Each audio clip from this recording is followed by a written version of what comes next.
Good morning class 10th। आज बेटा हम लोग चैप्टर 1 में जो हम लोग पढ़ रहे थे उससे आगे का आज हम लोग आगे करेंगे। तो इसमें हमारा क्वेश्चन आता है प्रूव दैट √3 इज़ इर्रेशनल। ये मोस्ट इम्पॉर्टेंट क्वेश्चन है, इसी बेस पर आपको और भी क्वेश्चन सॉल्व करने होंगे, वो मैं अभी आपको बताऊंगा। पहले हम इसको सीखते हैं किस तरह से हम लोग √3 को इर्रेशनल प्रूफ करेंगे।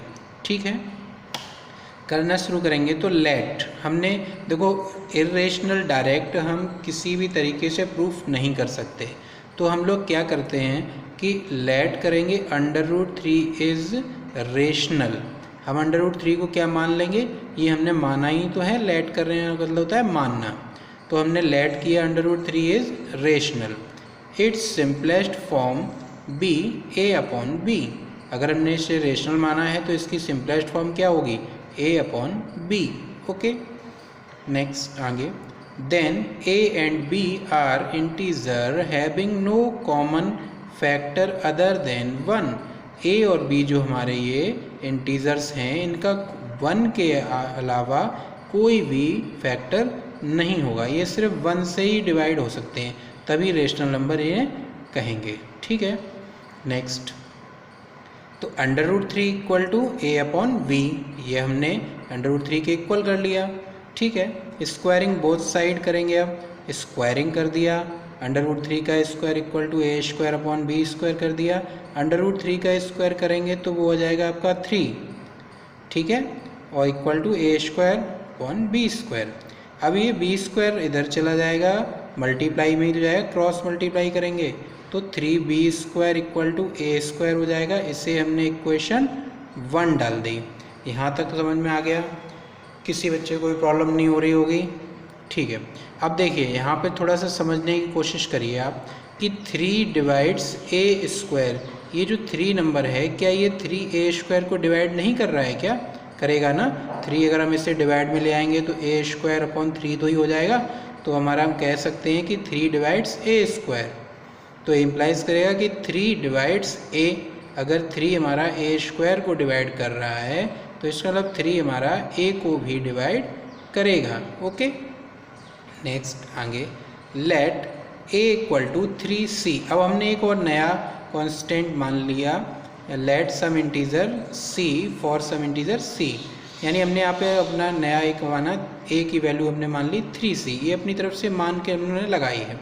Putting a equal to 3c in equation first, a की वैल्यू 3c जो हमने मानी है उसे इक्वेशन 1 में लगा रहे हैं।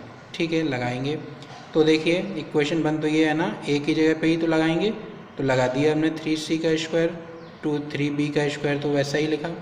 3 का स्क्वायर ओपन किया तो 9c² हो गया, 3 से 9 कट गया आपका, तो b² इक्वल टू 3c² बन गया।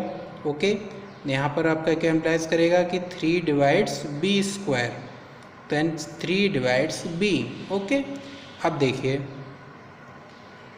10 3 is a common factor of a and b। तो यहाँ पर अभी हमने क्या निकाला कि 3 जो है वो a को भी डिवाइड कर रहा है और b को भी डिवाइड कर रहा है। इसका मतलब 3 हमारा एक कॉमन फैक्टर मिलेगा, किसका, a एंड b का। ठीक है, पर हमारे कंट्राडिक्शन के हिसाब से जो हमने माना है, एज्यूम किया था, उसमें हमने क्या किया था, no common factor other than 1, यानी a और b का कोई भी कॉमन फैक्टर नहीं होगा 1 के अलावा। ठीक है, तो इसमें अब हमारा ये यहाँ पर कंट्राडिक्शन गलत हो रहा है। तो हमने जो एज्यूमसन क्या किया था कि √3 हमने क्या माना था, रेशनल, तो रेशनल तो होगा नहीं, तो फिर इसका मतलब इसका क्या मतलब होगा कि हैंस √3 इज़ इर्रेशनल। ये बात आपको समझ में आ गई होगी। नेक्स्ट क्वेश्चन लेंगे अब हम लोग। इसी बेस पर हम लोगों के 2 क्वेश्चंस और आते हैं, एक आता है √2 का और एक √5 का।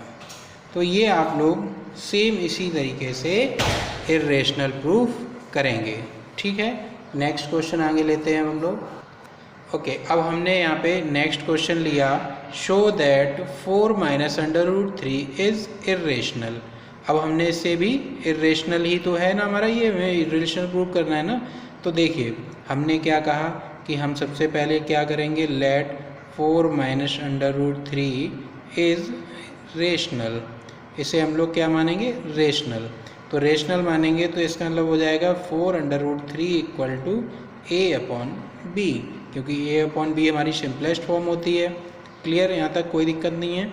चलिए अब देखिए इसमें आपको दिख रहा होगा कि अंडर रूट 3, तो अंडर रूट 3 को हमें सेपरेटली इधर करना है। तो देखो करो, 4 इसको इधर ले आओ तो माइनस का ए अपॉन बी हो जाएगा, और अंडर रूट 3 को अगर हम लोग राइट साइड ले जाएंगे, इक्वल के अदर साइड ले जाएंगे तो ये प्लस के हो जाएंगे। यहाँ तक समझ में आ गया। एलसीएम ले लीजिएगा, तो एलसीएम आया 4b minus A equal to under root 3। यहाँ तक क्लियर है ना आपको। अब देखिए here under root 3 4b minus A upon B is a rational number, but under root 3 is irrational number. Okay, और आपको ये पता है कि कभी भी रेशनल नंबर और इर्रेशनल नंबर हमारे इक्वल नहीं होते हैं। तो इसका मतलब हुआ हैंस, इसके हिसाब से हम लोग क्या कहेंगे कि 4 minus under root 3 is irrational number. Okay, तो आपका ये क्वेश्चन भी क्लियर हो गया। इसी तरीके से आप लोग show that 2 under root 3 is irrational को घर से SW में सेल्फ करेंगे। ठीक है, अगर नहीं आएगा तो आप मुझे बताइएगा, मैं इसको भी करवाऊँगा। इससे आगे अब हम लोगों का चैप्टर 1 फिनिश हो जाता है। ऐसे ही क्वेश्चन हमारे चैप्टर 1 में आएंगे। अब नेक्स्ट मैं चैप्टर आपका 2 स्टार्ट करूँगा अभी। ओके, नाउ अब हमने चैप्टर 2 अपना लिया पॉलिनोमियल्स। पॉलिनोमियल्स वैसे हम लोगों ने क्लास 9th में पॉलिनोमियल्स की बेसिक्स के बारे में हम लोग जानते हैं, क्लास 9th में पढ़ चुके हैं हम लोग। तो मैं उससे आगे का आपको कराऊंगा, ठीक है, जो आपके सिलेबस बेस पे है। तो देखिए पॉलिनोमियल्स क्या होता है। Polynomial an expressions of the form px equal to a0 a1x plus a2x square plus a3x cube plus dot dot dot plus an x power n where an is not equal to 0 is called a polynomial in x of degree n। Okay, यानी degree हमारी क्या है, power, जो सबसे बड़ी power है वही तो डिग्री होती है। अच्छा, इसको पहचानने का देखिए, कोई भी क्वेश्चन आपका पॉलिनोमियल का कैसे होगा, यानी हमारा वेरिएबल जो होगा वो एक ही वेरिएबल में होना चाहिए। मतलब x का है तो x में ही होना चाहिए, y का है तो y में ही होना चाहिए। ऐसा नहीं होगा कि कहीं पर x आ रहा हो कहीं पर y आ रहा हो। इस तरह से दो वेरिएबल एक साथ आपके इक्वेशंस में नहीं आएंगे, पॉलिनोमियल में नहीं आएंगे। तो आप लोग पहचान लेंगे। अब अगर x में ही है पूरा तो आपका x का वेरिएबल का पॉलिनोमियल होगा, ठीक है, y में होगा तो y में ही होगा। ठीक है, तो यहाँ तो कोई दिक्कत नहीं है। ओके, नाउ अब ज़ीरोज़ ऑफ पॉलिनोमियल्स की बात करते हैं हम लोग यहाँ पर। तो ज़ीरोज़ ऑफ पॉलिनोमियल होते क्या हैं, पहले आप इसे पहचानिए। A real number alpha is called a zero of the polynomial px, यानी कोई भी हमारा px इक्वल टू एक इक्वेशन होगी, उसका एक ज़ीरो होगा अल्फ़ा।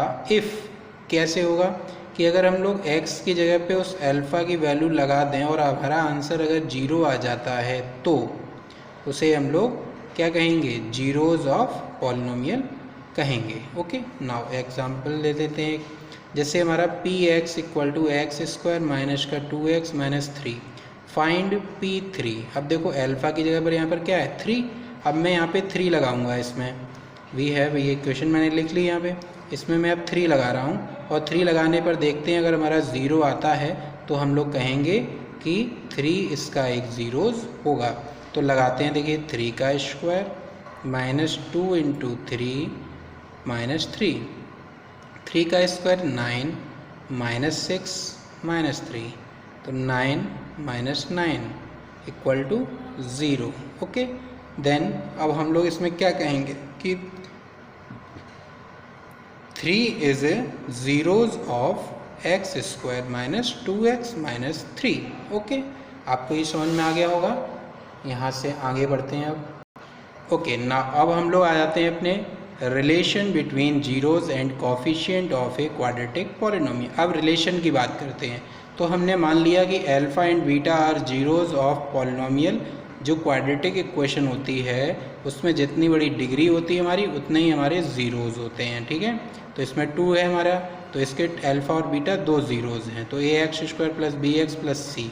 ओके नाउ, अब इसमें देखिए सम ऑफ ज़ीरोज़ कैसे निकलेंगे? Minus coefficient of X upon में coefficient of X square. Okay, तो अल्फ़ा प्लस का beta sum of zeros equal to minus coefficient of X क्या होगा? b अपॉन में कॉफिशिएंट ऑफ एक्स स्क्वायर क्या होगा? a। Okay, product of zeros equal to constant term upon coefficient of X square. तो constant term क्या होता है इसमें? c और coefficient of X square a। तो अल्फ़ा इंटू बीटा हमारा हो गया c अपॉन a। तो ये जो दोनों हमारी फॉर्म बनी हैं, इन्हीं से रिलेशन से हम लोग क्वेश्चंस को सॉल्व करेंगे। ओके, समझ में आया आपको? अब क्वेश्चन ले लेते हैं। चलिए, अब हमने अपना क्वेश्चन लिया, तो क्वेश्चन हमारा 2x स्क्वायर प्लस के 5x माइनस 12 इक्वल टू 0। इसका मुझे जीरोज़ निकालने हैं और relation between zeros and coefficient आपको करके दिखाना है। ठीक है, तो हमने सॉल्व किया, तो हमने इसे, आप लोगों ने फैक्टर तो बनाना सीखा ही है। कैसे करते हैं? 2 का मल्टीप्लाई 12 में करेंगे तो कितना आएगा? 24 के फैक्टर बनाइएगा, फैक्टर बना लेंगे आप लोग। अब इसके फैक्टर इस तरह से अरेंज करो कि सब्ट्रैक्ट करके 5 आना चाहिए और मल्टीप्लाई करें तो 24 आना चाहिए। अब बताइए, देखिए 8 माइनस 3, 8 3 जा 24 भी होगा और 8 माइनस 3 5 भी होगा। तो 2x स्क्वायर प्लस का 8x माइनस का 3x माइनस का 12 बराबर 0। इन दोनों में से कॉमन लो तो 2 और x कॉमन आएगा तो x प्लस का 4 बचेगा, माइनस का 3 आएगा तो x प्लस का 4 बनेगा।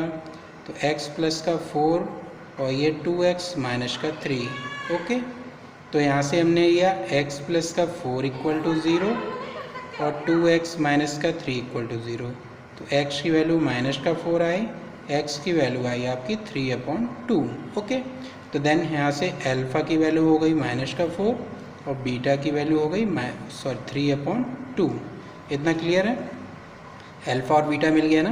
अब हमने जो रिलेशन बनाए थे उसकी बात करते हैं। तो देखिए सम ऑफ जीरोज़, ठीक है, minus coefficient of X upon में कॉफिशिएंट ऑफ ए। ये मुझे करके दिखाना है कि इनकी वैल्यू बराबर होगी कि नहीं होगी। तो सम ऑफ ज़ीरोज़ यानी -4 प्लस 3/2। ओके, अब देखिए b मतलब क्या होता है? ये 5, यही तो होता है। तो यहाँ पर हमने माइनस का 5 लिखा और a मतलब कितना? 2। तो इसकी वैल्यू भी हमारी क्या 5/2 के आ रही है माइनस की? नहीं। तो देखते हैं, एलसीएम लिया तो 2 एलसीएम हो गया, इसको सॉल्व किया तो 8 प्लस का 3। ओके, तो ये हमारा माइनस का 5/2 इक्वल टू माइनस का 5/2 आ गया। ओके, यहाँ तक आपको किसी को प्रॉब्लम नहीं होनी चाहिए। ठीक है, रिलेशन वेरीफाई हो गया ना हमारा। अब देखिए प्रोडक्ट ऑफ जीरोज़ की बात करते हैं। तो product of zeros equal to क्या होता है? c/a। तो प्रोडक्ट ऑफ जीरोज़ करो तो -4 × 3/2 इक्वल टू, यहाँ पे c मतलब क्या है? कांस्टेंट टर्म हमारा कितना है? -12। तो हमने यहाँ पे लिख दिया -12 अपॉन में, और a की वैल्यू क्या है? 2। तो a की वैल्यू 2। ओके, अब इसका देखो हमने इसको भी किया तो -4 × 3 हो गए -12/2 इक्वल टू -12/2। तो ये वैल्यू भी हमारा वेरीफाई हो गया। ओके, समझ में आ गया होगा। ठीक है, अब मैंने आपको इससे रिलेटेड कुछ क्वेश्चंस दूंगा जो आप लोग घर से करके लाएंगे। तो आप इन क्वेश्चंस के घर पे प्रैक्टिस करिएगा। फाइंड जीरोज़ करने हैं, वेरीफाई करना है relation between zeros and coefficient. तो आप लोगों के पास ये क्वेश्चंस हैं, 4 क्वेश्चंस मैंने लिखे हैं, आप इन्हें सॉल्व करिएगा, रिलेशन वेरीफाई करिएगा, फिर इससे आगे का वीडियो हम कल करेंगे। ओके, आज के लिए थैंक यू।